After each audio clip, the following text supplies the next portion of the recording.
¿Cómo están? Bienvenidos a Última Mirada, día jueves, día del análisis internacional con Raúl Sor. Bueno, y tenemos que seguir hablando de las situaciones que están ocurriendo en el mundo y sobre todo algunos cambios que han habido,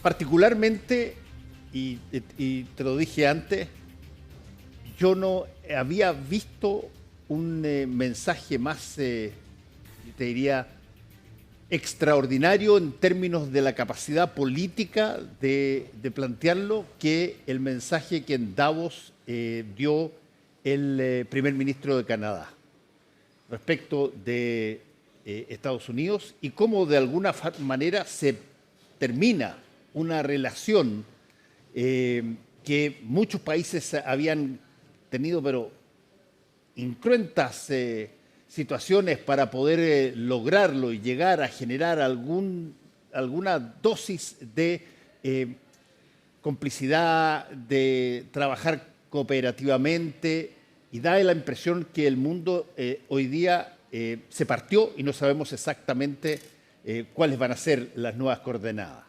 Sí, Fernando, estoy totalmente de acuerdo contigo que el discurso del primer ministro Carney, el primer ministro canadiense, fue absolutamente extraordinario. Realmente una perla de oratoria, una joya como en su forma, pero mucho más importante en el contenido y lo que él planteó. Y esto lo trascendental es quizás uno de los primeros mandatarios que dice: el mundo ha cambiado, estamos en una nueva época y esta nueva era se caracteriza porque algunos creen que la ley del más fuerte es la que va a primar.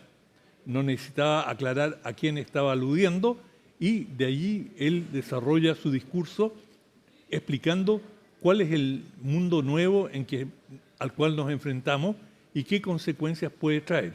Bueno, esto además provocó, no me refiero al discurso, sino que las políticas o las posturas de Trump, sobre todo en relación a su ambición de ocupar Groenlandia, y inicialmente había dicho lo vamos a hacer militarmente, como dijo él, por las buenas o por las malas. Si quieren negociar, tanto mejor, si no, aténganse a las consecuencias. Bueno, esto generó algo que en el subconsciente europeo es tremendamente poderoso. Y hay un concepto que a muchos europeos les da escalofrío, y es el apaciguamiento. Y el apaciguamiento les trae a la memoria el esfuerzo que hicieron muchos gobernantes, especialmente los británicos, de apaciguar a Hitler. Y decir, Hitler dijo, bueno, yo voy a anexar, voy a invadir el Ruhr y voy a recuperar los territorios alemanes que perdimos en la Primera Guerra Mundial, y lo hizo y ocupó territorios que, digamos, por tratado no podía hacer, y nadie dijo nada. Y después dijo, bueno, yo voy a invadir, voy a tomarme una parte, voy a invadir Austria, porque es la gran Alemania, y ocupó Austria. Y después dijo, voy a ocupar una parte de Checoslovaquia, los Sudetes. Y bueno, nadie decía nada, y eso era el apaciguamiento. En nombre de la paz, hagamos concesiones. Y ese elemento ha quedado, pero grabado a fuego en la mentalidad de muchos europeos. Y hoy día, frente a Trump, el tema fue, no podemos seguir apaciguándolo, y cuando él dice, si ustedes no hacen lo que yo les digo, aranceles, 10% de aranceles para todos aquellos que se opongan a mi voluntad de ocupar Groenlandia. Y ya había amenazado a media docena de países, entre ellos a Gran Bretaña, con aplicarle este 10%. Después que en junio del año pasado habían llegado a un acuerdo, después de largas negociaciones. Entonces esto provocó una reacción inédita en los europeos, inédita porque hasta ahora era apaciguamiento, y dijeron no, hasta aquí nomás llegamos, y toman una decisión fuerte, clara, y dicen no, si usted nos pone aranceles, nosotros le vamos a colocar aranceles equivalentes, y hasta aquí, digamos, no vamos a aceptar que usted, como miembro de la OTAN, nos diga qué tenemos que hacer con Groenlandia. ¿Sabes a qué me recuerda esto? te vas a acordar al tiro. Hay un concepto que se usó varias veces.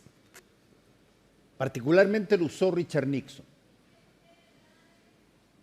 Y Henry Kissinger, que era su secretario general, empezó a decirles a todos, oye, ojo, hágale caso porque Nixon está loco. La teoría del loco. Nixon está loco y está dispuesto a tirar bombas nucleares contra Vietnam, así que hay que parar esta cosa acá allá. La teoría del loco consiste en que tú exageras cosas, das la sensación de que estás, bueno, si que por la buena, bien, si no, por la mala vamos a ir.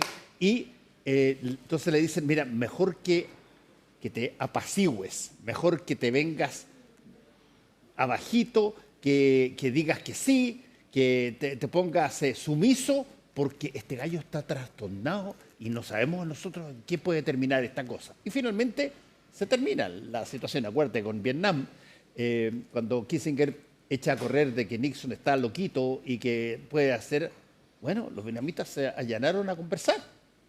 Y hasta ese entonces no estaban, hasta que apareció la teoría del loco.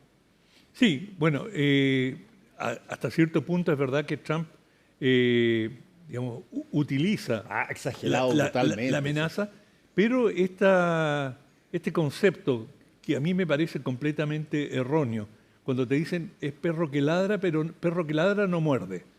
Bueno, ladrar es una forma de agresión, no es necesario que te muerda. La amenaza es una agresión. Y cuando te dicen, si no haces tal cosa, yo te voy a invadir o te voy a colocar aranceles, eso es una agresión. El insulto es una agresión. Yo no te toqué, yo no moví los brazos. Bueno, pero me insultaste. Claro. Y por lo tanto, el lenguaje tiene un valor y, digamos, tiene una dimensión en las relaciones internacionales. Y desde ese punto de vista, las amenazas de Trump, lo notable de esta llamémosla mini crisis, es que los europeos dijeron, bueno, si usted quiere poner aranceles, nosotros le vamos a poner aranceles por cantidades equivalentes y hasta aquí nomás llegamos. Y, bueno, por ejemplo, comienza un nuevo tipo de argumento. Escuchaba a un general británico que decía, bueno, pero todo esto se dice que la amenaza de Rusia, necesitamos a Estados Unidos porque es vital frente a Rusia. Y él decía, el mundo ha cambiado, esto ya no es la Unión Soviética, es una Rusia muy disminuida, una Rusia que se ha pasado años tratando de conquistar Ucrania, sí, han hecho avances, probablemente van a ganar la guerra, pero piensa, ¿quién puede temerle a Rusia, independiente de su armamento nuclear, que no puede usar fácilmente sin tener represalias directas? Por lo tanto, este equilibrio se mantiene y en el terreno, bueno, la Unión Europea es 10 veces más económicamente que Rusia. Entonces, ¿por qué les tenemos? Todo se hace en función del temor a Rusia y este es un discurso nuevo, que es un discurso que ha sido muy vehiculado en parte hasta ahora por Estados Unidos. Es decir, la OTAN y todo era el gran paraguas protector de Europa y de pronto, claro, el discurso de Trump a los europeos dice, ya basta de que ustedes dependan de Estados Unidos, rájense con vuestras propias uñas. Y de pronto los europeos dicen, bueno, sí, ¿por qué no?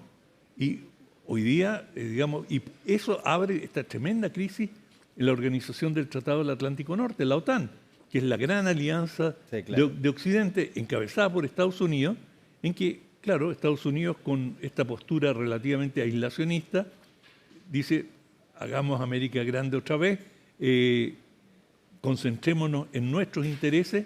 Bueno, y estos europeos, que además tienen plata, son unos llorones, se han ido, por decir un término muy coloquial, a la cochihuahua, no aportan lo que tienen que aportar. Ese es el discurso de Trump.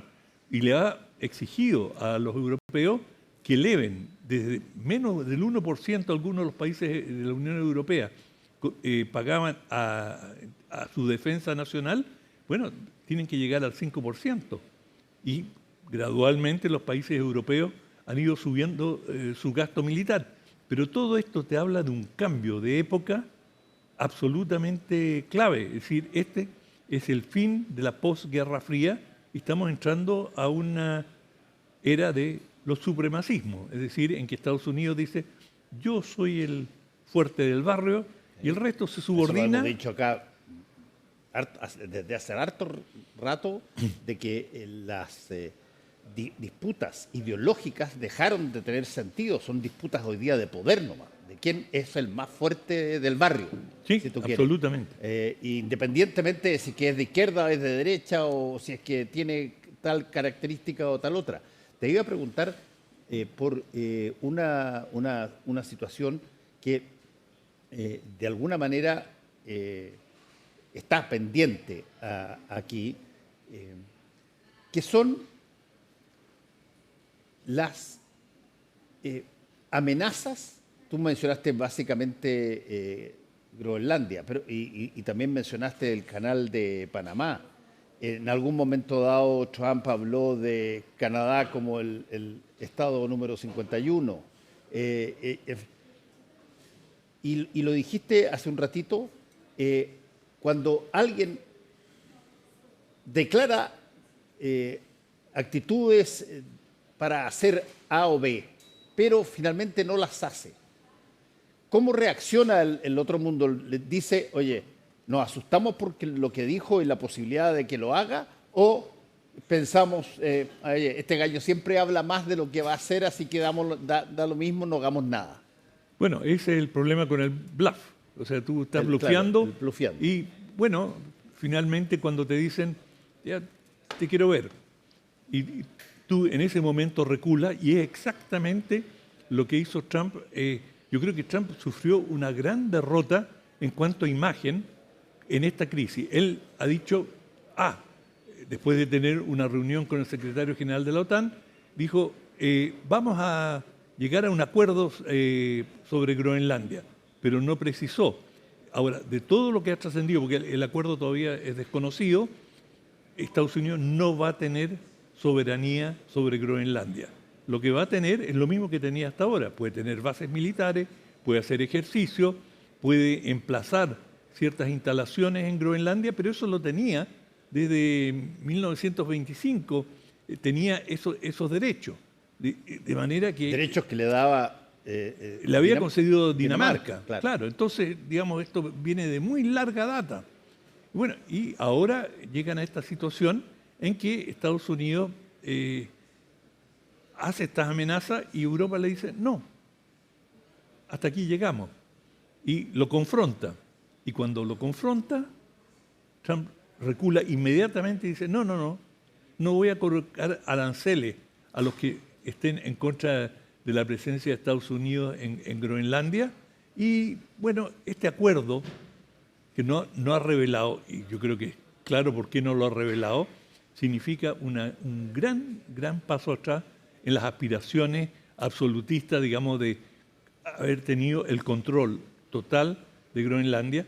Y hay muchos que se preguntan, digamos, este concepto que, digamos, la cúpula de oro, de Golden Dome, que está planteando, que es recurrente en Estados Unidos, tener un escudo misilístico para repeler cualquier ataque, y Groenlandia sería la base o el territorio sobre el cual instalarían este Golden Dome, digamos, escudo protector. Esfuerzos en el pasado de hacer esto de previos gobiernos estadounidenses no llegaron a nada. Cuesta una fortuna y la efectividad es relativa porque además en el sistema coheteril hay tantos progresos y tantos cambios que es muy difícil, digamos, desarrollar una tecnología que a lo mejor en 3, 5 años más va a ser vulnerada y por lo tanto todo el argumento en relación a Groenlandia se debilita bastante. Ahora, Raúl, esto todo es derivado de esta intención que planteó el presidente Trump de tener a cargo Groenlandia y la respuesta negativa que dio Dinamarca y toda Europa. Pero aquí hay más actores que están en estos momentos en medio de esta situación. Eh, por ejemplo, China no forma parte de la OTAN, China no tiene nada que ver con Groenlandia, China está en otro continente. Una cosa, Fernando, que me ha desconcertado hasta cierto punto. ¿Quién aplaudió la idea de que Estados Unidos se tome Groenlandia? Rusia. El presidente Putin dijo, es una excelente idea. Yo no sé si lo dijo en un tono de compensar, tú te tomas Groenlandia, yo me tomo Ucrania. Claro, Ucrania. Está en esa lógica, pero desde una perspectiva militar estratégica, Rusia no debería estar tan contenta con el hecho que Estados Unidos expanda su poder a Groenlandia. Pero así son las relaciones internacionales. Bueno, y en el caso de China, que sí, ya lo hablamos de que tenía esta cosa pendiente con Taiwán, etcétera, por lo menos que yo haya leído, por lo menos no he visto de que se cuelguen de lo que dice Trump para tratar de aplicarlo a Taiwán. No, los chinos incluso tienen alguna presencia económica, como en todos lados, en Groenlandia. Tienen algunas pequeñas explotaciones mineras y una de las razones, aparte de digamos, la idea de poder instalar ahí este sistema de defensa misilístico, tiene una serie de minerales y a medida que se ha ido derritiendo, esto del calentamiento global, se ha ido derritiendo la gran capa de hielo. Al final esta es una isla, y como dijo el propio Trump, este es un gran trozo de hielo, refiriéndose a Groenlandia. Bueno, ese trozo de hielo se está achicando y cada vez más hay digamos, zonas que han quedado al descubierto y que por lo tanto se pueden explotar para la minería. Y China tiene algunos intereses, pero no son intereses, digamos, de los cuales China dependa de ninguna manera, pero Estados Unidos quiere mantener, o por lo menos el gobierno de Trump, el monopolio absoluto sobre la isla. Y bueno, hay que decir que aunque la isla está poblada por 75.000 personas, una población diminuta, y una población en gran medida inuit, es decir, de los nativa, no hay una, digamos, no está claro a dónde va la ambición de Estados Unidos y no hay una amenaza ni de Rusia, que aplaude en la instalación total de Estados Unidos allá, ni de China. China no ha proclamado ningún interés y claro, digamos, China no quiere, si tú quieres, empatar situaciones y decir, bueno, ustedes se toman eso, nosotros nos tomamos Taiwán. La postura de China es, Taiwán es una provincia y siempre fue parte integral del territorio chino. Y no tiene, independiente de los abusos que pueda hacer Estados Unidos o no, o de cualquier otro país, nuestra reivindicación sobre Taiwán es independiente y sigue vigente, pase lo que pase. Si Estados Unidos renuncia a tener una presencia en Groenlandia, bien, si llegara a invadirla, bueno, ahí veremos qué pasa, pero lo de Taiwán sigue en pie con su propia dinámica. Ahora, ¿ha habido algún tipo de movimiento desde la semana pasada que conversamos de esto mismo? ¿Ha habido algún movimiento que incorpore al resto de América, ya sea para una conducta u otra conducta, ya sea siguiendo a Trump o desoyendo a Trump un poco? ¿O cada país está haciendo relaciones con Estados Unidos por su cuenta? De momento esa es la situación y hay, por decirlo, en América Latina una corriente de mandatarios trumpistas, entre comillas, del cual el más importante es el presidente Milei en Argentina. Digamos, él es el más explícito, sí, claro, y el que ha obtenido más beneficio de esta relación. Ha tenido una ayuda económica muy significativa y extraordinaria por parte de Estados Unidos, pero además hay una afinidad ideológica. Ayuda económica que se tiene que pagarse, ¿ah? Sí, no, eso sin duda, pero por lo menos lo sacaron del hoyo en un momento de crisis. Exacto. Y, digamos, en eso Milei no ha sido oportunista. Él desde el primer momento se declaró trumpista y se siente muy próximo a Trump, y Trump se lo ha reconocido y incluso lo ha aludido a él como un ejemplo. Por lo tanto, ahí hay una relación genuinamente sólida de convergencia. Pero en el resto del continente, bueno, cada país ha reaccionado distinto y, por supuesto, los más nerviosos, los más expectantes son los mexicanos. México también está en la mira de Estados Unidos por el tema migratorio y el tema del narcotráfico y por lo tanto, bueno, claro, la presidenta Sheinbaum ha estado muy, muy pendiente de esto y ella ha demostrado una gran capacidad diplomática para deflectar las digamos, insinuaciones y la amenaza de Estados Unidos y lo ha ido relativizando, pero claro, hay nerviosismo. Y por supuesto, los más nerviosos, no te quepa duda, son los cubanos. Sí, bueno, para los efectos prácticos, yo creo que Trump es una persona que considera que Cuba también debería ser parte de uno de los estados de Estados Unidos, digamos. Bueno, y especialmente su secretario de Estado, el señor Rubio. Bueno, además Rubio tiene cosas históricas de vivencia y pendientes quizás con Cuba. Oye, vamos al libro. Vamos al libro. El desertor, de Abdulrazak Gurnah. Esto de la editorial Salamandra. Este libro es un libro... Gurnah es un premio Nobel. Se ganó el premio Nobel, no por esta novela, pero tiene varias, y es un gran novelista africano que escribe con un estilo seductor. Es decir, con una cadencia muy lenta. Las cosas van pasando y es un libro que a medida que uno entra en él, te va envolviendo. Y pasan las cosas y se va mezclando. Tiene algo de García Márquez. Es decir, se van mezclando fantasías y tú no sabes muy bien si alguno de los personajes está imaginando, son sus temores, son sus propios fantasmas los que están operando o es realmente lo que está ocurriendo. Pero a través de esto te va narrando, esto ocurre en la isla de Zanzíbar,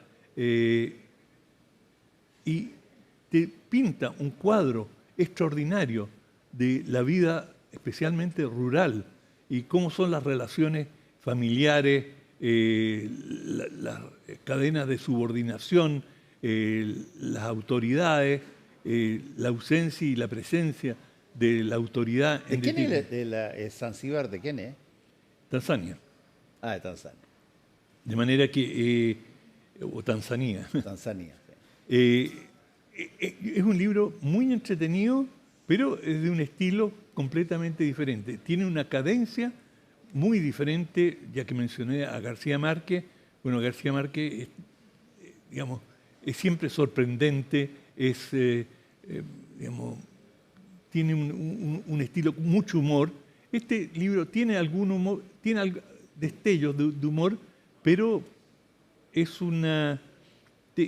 es zambullirse en una cultura muy diferente. Ahora, en cuanto al estilo de escritura, escribe extraordinariamente bien. O sea, queda absolutamente entonces claro porque le dieron un premio Nobel. ¿Nombre cómo se llama? El desertor. El desertor. De Gurnah. Gurnah. Muy bien, Raúl, muchas gracias. Nos encontramos la próxima semana y a todos ustedes también. Nos vemos a partir del lunes. Hasta luego.